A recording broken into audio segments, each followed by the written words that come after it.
Hello friends, ಎಲ್ಲರಿಗೂ ನಮಸ್ಕಾರ. ಸ್ಫೂರ್ತಿ ಕಿಚನ್ಗೆ ಸ್ವಾಗತ. ಇವತ್ತು ನಾನು ಗ್ರೀನ್ ಚಟ್ನಿ ಮಾಡೋದು ಹೇಗೆ ಅಂತ ನಿಮ್ಗೆ ತೋರಿಸ್ಕೊಡ್ತೀನಿ. ಇದು ತುಂಬಾ ಸಿಂಪಲ್ ಆದ ರೆಸಿಪಿ. ಚಾಟ್ಸ್ಗೆ ಮತ್ತೆ ಏನಾದರೂ ಸ್ನ್ಯಾಕ್ಸ್ಗೆ ಯೂಸ್ ಮಾಡ್ಕೊಳ್ಬಹುದು. ನೋಡಿ, ಇದಕ್ಕೆ ಏನೇನು ಬೇಕು ಅಂತ ನೋಡ್ಕೊಂಡು ಬರೋಣ. ಇದಕ್ಕೆ ನಾನು ಒಂದು ಬಟ್ಲು ಅಂದರೆ 1 ಕಪ್ ಕೊತ್ತಂಬರಿ ತೊಗೊಂಡಿದ್ದೀನಿ. 1 ಕಪ್ ಕೊತ್ತಂಬರಿಗೆ ಅರ್ಧ ಕಪ್ ಪುದೀನ ತೊಗೊಂಡಿದ್ದೀನಿ. ನೆನಪಿರಲಿ, 1 ಕಪ್ ಕೊತ್ತಂಬರಿಗೆ ಅರ್ಧ ಕಪ್ ಪುದೀನ ತೊಗೊಂಡಿದ್ದೀನಿ. ಹಾಗೆ ಸ್ವಲ್ಪ ಹುರಿಗಡಲೆ ತೊಗೊಂಡಿದ್ದೀನಿ. ಇದಕ್ಕೆ ಮತ್ತೆ 1 ಟೇಬಲ್ ಸ್ಪೂನ್ ಅಷ್ಟು ಜೀರಿಗೆ, ಒಂದು 6 ರಿಂದ 7 ಬೆಳ್ಳುಳ್ಳಿ ತೊಗೊಂಡಿದ್ದೀನಿ. ಸ್ವಲ್ಪ ಹಸಿ ಶುಂಠಿ ತೊಗೊಂಡಿದ್ದೀನಿ. ನಾನಿಲ್ಲಿ 3 ಹಸಿ ಮೆಣಸಿನ್ಕಾಯಿ ತೊಗೊಂಡಿದ್ದೀನಿ.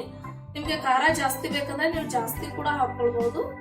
ಮತ್ತೆ ನಾನು ಅರ್ಧ ನಿಂಬೆಹಣ್ಣು ತೊಗೊಂಡಿದ್ದೀನಿ ಇಲ್ಲಿ.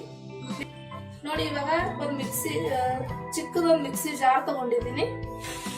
ಮಿಕ್ಸಿ ಜಾರ್ಗೆ ನಾನು ಕೊತ್ತಂಬರಿ ಸೊಪ್ಪನ್ನ ಹಾಕೊಳ್ತಾ ಇದ್ದೀನಿ. ನೋಡಿ, ಕೊತ್ತಂಬರಿ ಸೊಪ್ಪು ಹಾಗೆ ಪುದೀನ ಹಾಕೊಳ್ತಾ ಇದ್ದೀನಿ. ಹಸಿ ಮೆಣಸಿನ್ಕಾಯಿ,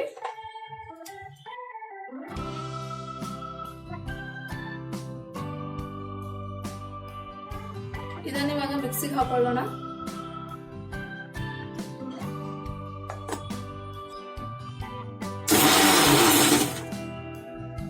ನೋಡಿ, ಇವಾಗ ಈ ತರ ಆಗಿದೆ. ನಾನು ಇದಕ್ಕೆ ಸ್ವಲ್ಪ ಹುರಿಗಡಲೆ ಹಾಕೊಳ್ತಾ ಇದ್ದೀನಿ, 2 ಟೇಬಲ್ ಸ್ಪೂನ್ ಅಷ್ಟು. ಹಾಗೆ 1 ಟೇಬಲ್ ಸ್ಪೂನ್ ಅಷ್ಟು ಜೀರಿಗೆ ಹಾಕೊಳ್ತಾ ಇದ್ದೀನಿ. ಒಂದು ಸ್ವಲ್ಪ ನೀರು, 1-2 ಟೇಬಲ್ ಸ್ಪೂನ್ ಅಷ್ಟು ನೀರು ಹಾಕೊಂಡು ಮತ್ತೊಂದ್ಸರಿ ರುಬ್ಕೊಳ್ಳೋಣ.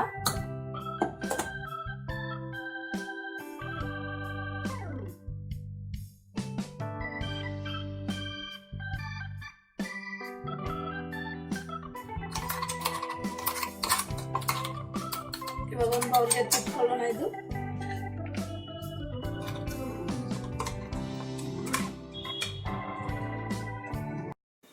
ನೋಡಿ, ಗ್ರೀನ್ ಚಟ್ನಿ ರೆಡಿಯಾಗಿದೆ. ಇದನ್ನು ಚಾಟ್ಸ್ ಜೊತೆ, ಸ್ನ್ಯಾಕ್ಸ್ ಜೊತೆ ಮತ್ತು ಸ್ಟಾರ್ಟರ್ ಜೊತೆ ಯೂಸ್ ಮಾಡ್ಬೋದು. ತುಂಬಾ ಟೇಸ್ಟಿಯಾಗಿರುತ್ತೆ. ನೀವು ಕೂಡ ಒಂದು ಸರಿ ಮಾಡಿ ನೋಡಿ. ನಿಮ್ಮ ಅನಿಸಿಕೆನ ಕಮೆಂಟ್ ಮೂಲಕ ನಮಗೆ ತಿಳಿಸಿ. Thank you.